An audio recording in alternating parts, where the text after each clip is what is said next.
Pourquoi s'associer dans l'immobilier? Pour quelles raisons est-ce que tu vas devoir à un moment donné ou pas t'associer et quels sont les avantages et les inconvénients de l'association dans l'immobilier? Yo n'a pote, c'est Stan et dans cette vidéo, je te parle d'une expérience personnelle, l'association dans le cadre d'un investissement immobilier. J'ai personnellement, il y a 3 ans, acheté un appartement avec un cousin. On a fait une division, on a réaménagé l'espace et on le loue en location meublée à l'année. Donc c'est pas de la courte durée, on est en plein centre-ville de Lyon. On a divisé, ça nous a permis réellement d'exploser la rentabilité locative du bien. On en est parfaitement satisfait. Tout s'est bien passé, mais attention, il faut vraiment sélectionner avec soin le partenaire avec lequel tu vas acheter, surtout si comme moi tu as acheté en indivision, c'est-à-dire que tu n'as pas créé de société. Dans le cadre d'une indivision, il faut partager réellement les mêmes valeurs que ton associé à moyen et à long terme, car si l'un d'entre vous deux souhaite vendre, il oblige systématiquement l'autre à vendre aussi. Alors pourquoi est-ce que j'ai décidé de m'associer dans le cadre de ce projet immobilier? En fait, j'avais déjà investi, je crois que c'était dans le cadre de ma 5e acquisition du coup que j'ai acheté avec mon cousin. Ça représentait un budget travaux important, c'était au centre de Lyon, donc même le prix d'achat était important. C'était la première fois que je faisais une division, donc il y avait quand même une part de risque que je voulais pas supporter tout seul. Mon cousin, de son côté, il était intéressé par investir dans l'immobilier, mais il avait un petit peu peur de se lancer. Il voulait pas se lancer tout seul.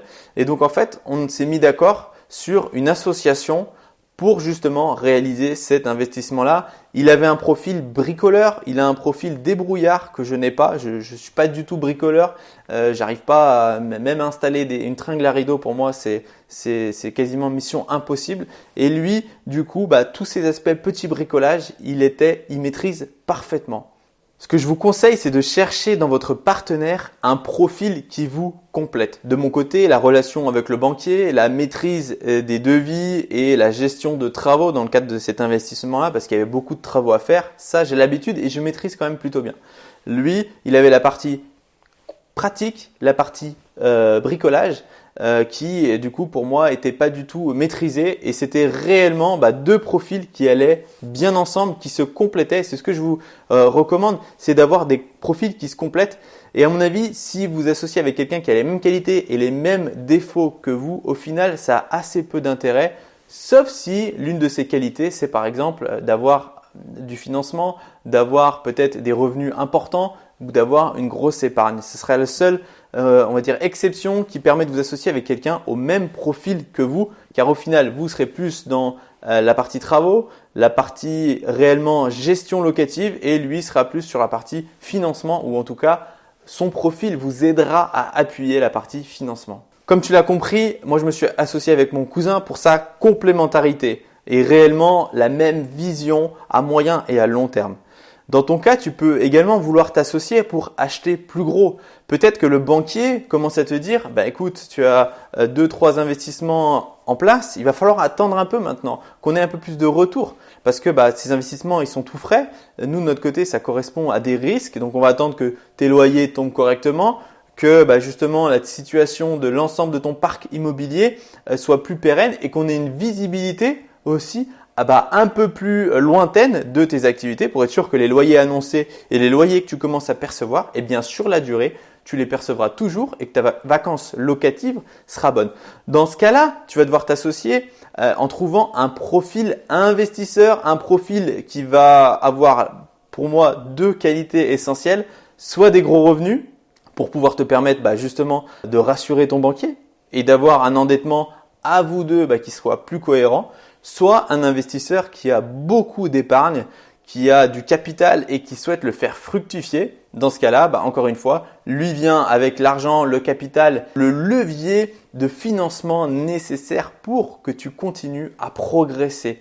Et dans le cadre de cette association-là, je te conseille, si c'est quelqu'un que tu ne connais pas, si c'est un investisseur, de le faire en société pour réellement pouvoir définir avant l'investissement tout le cadre juridique de votre association, c'est-à-dire qui est responsable de quoi, si jamais demain quelqu'un veut revendre, dans quelles conditions, comment est-ce que vous estimez le prix du bien immobilier, dans quelles conditions vous pouvez éventuellement vous racheter les parts à l'un ou à l'autre.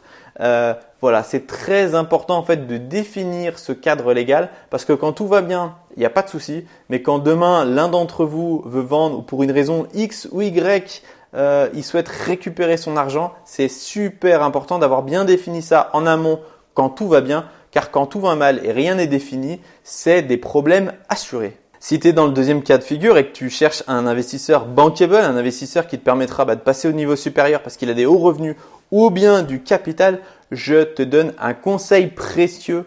Ne prends pas de risques exagérés. C'est-à-dire que dans le cadre de ton investissement immobilier, on en a tous conscience. On visite un bien, on se dit bah ça, c'est plutôt safe. Cet immeuble, il est plutôt safe, ça va, je prends pas trop de risques. Et puis parfois, on a des investissements où c'est un peu plus risqué.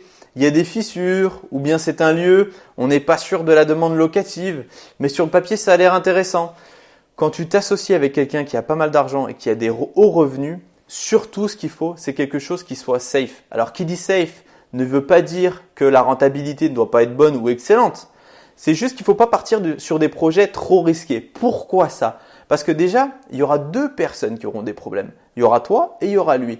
Et si demain, l'investissement que vous avez réalisé ensemble, il est problématique, toi, tu auras trois problèmes. Tu auras ton problème à toi, le problème de ton investisseur et ton investisseur qui va te chercher des problèmes. Parce que n'oublie pas, dans l'association, il y a deux compétences particulières.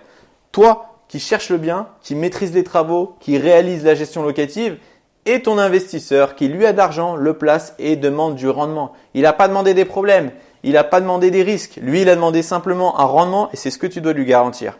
Si demain, l'investissement que tu lui as fait faire, il est risqué, si demain, l'investissement que tu lui as fait faire, il se passe mal, il va venir te demander des comptes et te dire bah écoute, ce que tu as fait, c'était pas bien et maintenant je demande réparation. Donc surtout, prends pas de risques. Multiplie les investissements. Demain, tu as un investisseur, tu pourras en trouver un autre. S'il se passe bien, ils pourront même se passer le mot.